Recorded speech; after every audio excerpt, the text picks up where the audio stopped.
delighted to be sponsors for Mark and Ryan and the team for the walk with Basil. This is a great opportunity, and certainly we think it's a very, very worthwhile fundraising activity in Worcestershire. Idea? Unfortunately, yes, I'm the one that's been blamed for it. So why have you organised this? Why are you here at 7 o'clock in the morning in the rain? I wanted to do something for the D'Oliveira Foundation because it's been a big Worcestershire fan. It's a cause that's really dear to my heart. I thought, well, walking to somewhere like Edgbaston's not really going to stand out, so we've got to do something special. And when the fixture list came in, we looked at where we could feasibly walk to the day after a Worcestershire game finished, so we'd be there to watch the play on the first day, and the only one that stood out was Glamorgan. How far exactly are you walking? You say it's going to take 4 days, is that right? We finish at lunchtime on Sunday. It's 74 miles. We do 23 today, 20 on day 2, 17 on day 3, and the final 14 to arrive at Glamorgan for lunchtime during the first day of the County Championship game. And how many people are walking in total? How many people are walking the whole thing? In total, over the 4 days, there's 23 people walking. There's 3 of us walking all 4 days. And then today we've got another 8 people with us. And then various people walking over the next 3 days with us. Who are the 3 that are doing the myself, Ryan D'Oliveira and Tim Cox. But you have the support, obviously, from the club. I mean, club captain's here this morning. Yeah, the club captain's here to support us. We've asked him not to slow us down because we know we're athletes now and he's just a cricketer, which he seems to be finding quite funny.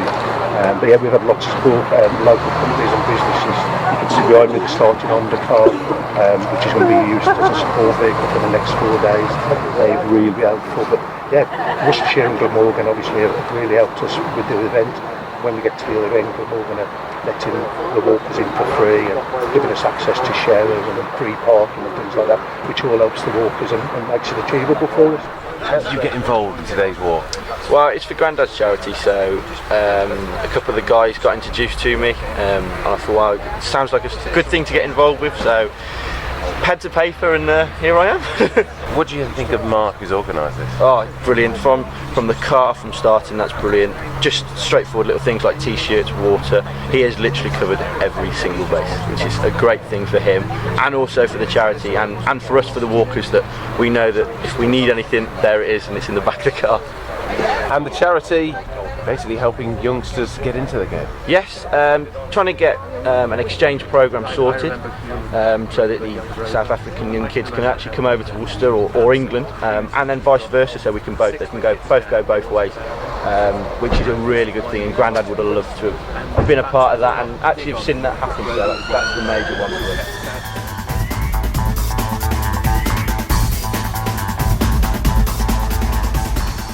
The fundraising drive now to build a statue in honour of a true cricketing great, Basil D'Oliveira of Worcestershire and England. Early this morning, a blind cricket fan set out on a sponsored walk from Worcester to South Wales. Mark Ashbourne from Stourbridge rarely misses a Worcestershire game and plans to reach Cardiff in time for the match against Glamorgan. Dan Pallett saw him off. Mark Ashbourne is blind, but that doesn't stop him from loving cricket or from being adventurous. So today he set out on a 4-day walk from Worcester to Cardiff in aid of charity, and it was all his idea. I sent a text out saying I'm thinking of walking from Worcester to Glamorgan. If I do, will you lot sponsor me? And from that, people were texting in saying, oh, we'll walk with you and we'll do other things. So it's just grown out of all proportions to what it is today. You must be delighted that you've had that support. Yeah, it's absolutely brilliant. It's going to make it a lot more fun, especially going over those Morvens sometime today. The walk's raising money for the Basil D'Oliveira Foundation. It has the support of his family, and grandson Ryan is taking part. Extremely proud. It's a great thing, and I've spoke to Nan this morning, and she's looking forward to following us, and I'm sure he's watching down on us today for a good start. Basil D'Oliveira shot to prominence in 1968 when he was chosen by England to tour South Africa, the country of his birth. It was the era of apartheid. The South Africans cancelled the tour as in their eyes he was coloured. He died in 2011, but his foundation lives on, giving young cricketers the chance to take up the game both in England and South Africa. So at 7:30 this morning the walking party left New Road. They'll arrive in Cardiff in 4 days' time, ready for Worcestershire's next match. It's been grey and wet in Worcester this morning, but this is one cricket event where rain won't stop play. The walk's original fundraising target was £2,000. They've already passed £11,000. And it's all thanks to one man's determination. Dan Pallett, BBC Midlands Today, Worcestershire. And we're joined now by our intrepid walker, Mark Ashbourne. Good evening to you, Mark. Where have you got to? Good evening, Nick. We're just at the Traveller's Rest now outside Ross-on-Wye. So how many miles have you actually covered today? We've done the 23 that we set out to do. Yeah, and so how are your feet and legs? Very sore at the moment. Are they? Very sore. Struggling the a bit? Malverns really took it out of us. Yeah, I bet the Yeah, Malverns... no, it's been good because there was a lot of us. It was good fun. Yeah, absolutely. So what sort of got you into this idea in the first place? I thought I've always wanted to support the D'Oliveira Foundation. I thought if I was going to do something, I wanted to make a difference rather than just a couple of £100. I thought, well, if you walk to somewhere like Birmingham, it's not really going to attract a lot of interest. So I thought, well, let's do a sponsor ball, but let's make it where we could leave the day after a Worcester game finishes and get there for the next one. And when the fixtures came out, the only one that allowed that to happen was between the Derbyshire game that finished yesterday and us playing in Cardiff on Sunday. I thought, well, if I'm going to do something stupid like that, I want some sponsorship for it. So I texted a load of friends saying, if I'm going to do this 74 miles, will you sponsor me? And from that, it's grown up to all proportions now, with 12 people walking today and things like that. So it's got absolutely fantastic. And just briefly, Mark, what is it that inspires you about Basil D'Oliveira? Well, he's a legend. As being a Worcestershire fan, obviously he was a legend as a player, but also the big difference he made on the world stage, helping to bring down apartheid in South Africa. There's no place for apartheid in the world, and Basil really helped to bring that down. Mark Ashbourne, thanks very much, and lots of luck in the remaining days of your walk.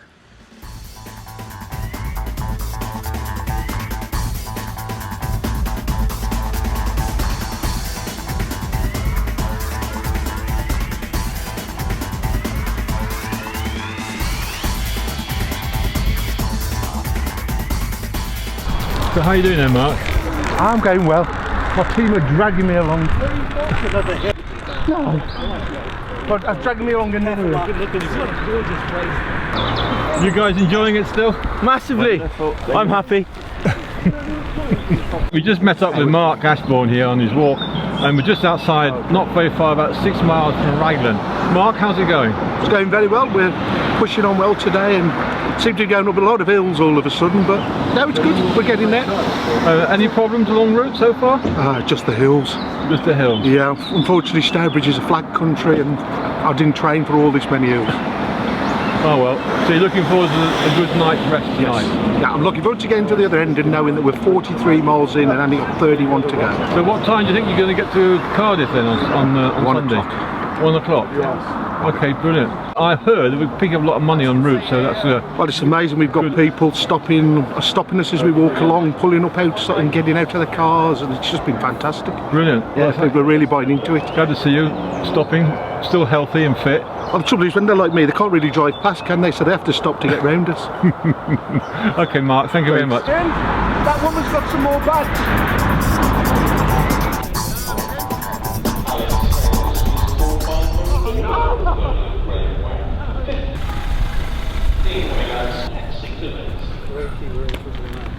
Well done, guys. Thank you very much. You've done, you made it.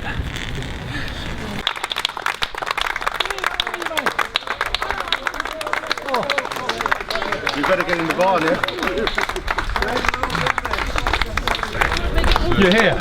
Yes, we are. You finally made it? Yes. Did you enjoy that? Yeah, it's been a great effort. Although it's been hard and painful, it's been a fantastic team effort. And the whole team has got everybody through, and it's been a great effort. You really enjoyed it as well, it looks like. Yeah. Well, I'm going to enjoy the bar now. I bet you are, yeah. Well done. Thank you very much. No, that's more than that. It's more than 50. Lovely. Small drink, please. 1 foot.